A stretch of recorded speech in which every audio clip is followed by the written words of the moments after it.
But real quick, we're just a couple tips. We're not gonna drill this, but this is just general rules for standing engagement that will keep you from getting in too much trouble. I was telling you, if I want to engage with him, generally speaking, I'm gonna stagger my feet unless I have a reason not to, because I'm baiting something, right? So again, with Jiu Jitsu, they do a lot of things wrong. So I can sometimes bait wrong reactions. Like I'll offer my head, he kind of wants to grab it. He's being smart and he's trying to grab over front headlock. Most guys will grab this close collar tie.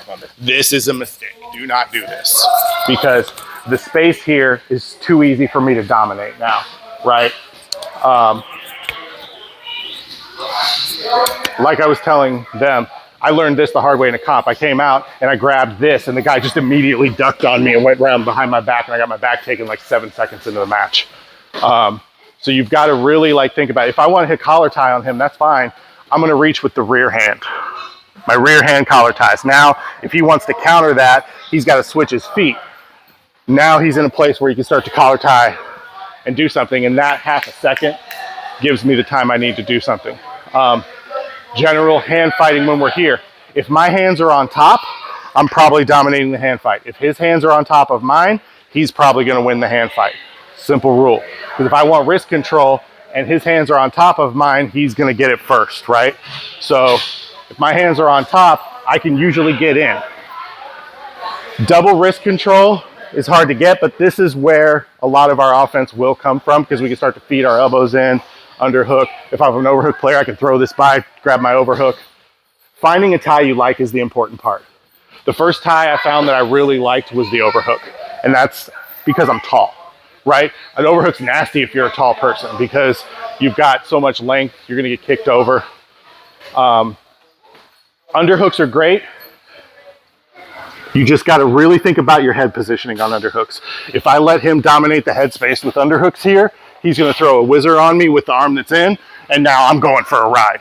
Like he's either going to hit Uchi, he's going to fireman's carry me, he's going to hit something like that. So simple rules: hands on top, head inside, elbows inside. Those 3 things will get you far in the hand fight, and don't accept controls. So good thing, if he grabs my wrist, I'm not accepting control. If he just grabs the wrist, I'm circling to wherever the weakness is. If he grabs this wrist, I'm circling to the weakness. Sometimes guys understand this, so they'll grab like a baseball bat, a 2-on-1, right? So we got to be able to break that. Hand in, fist to your face. Boom. Just get quick at those breaks, and don't accept ties. Don't accept grips, no matter what. That's the big thing here. If I'm on this overhook and he gets inside head position on me, I can't accept this, because I'm probably not going to be able to throw him. I'm probably not going to be, exactly, he's going to step inside. So my go-to here, right, we're here. He got inside head position, hips towards him. That turns into a snap. Everything can turn into a snap if his head's in the right place, right? So it's just, what's his posture? If he's at the hips here, we're snapping. If he's more up, I'm probably grabbing something low. Simple. Dragging is just less about his posture and more about if his energy is coming this way or his energy is going that way. If I'm chasing a guy who's backing up, and you'll see this a lot in Jiu Jitsu, and I try to drag him, he's just going to pull away from me, right? But if I've got an aggressive guy coming at me and I'm like, oh shit, well, that's when a drag makes more sense. So chasing a drag doesn't work great, but baiting a drag works better. If I'm chasing and he's backing up, I'm probably going to try to get in on the body, because now my forward momentum can drive him over. These basic ideas, think about it, play with it a little bit. Don't be afraid to wrestle. Once you get good on your feet, it can be a great way to attack somebody. And then when the fight goes down, it goes down when you want, on your terms. Appreciate you guys coming out.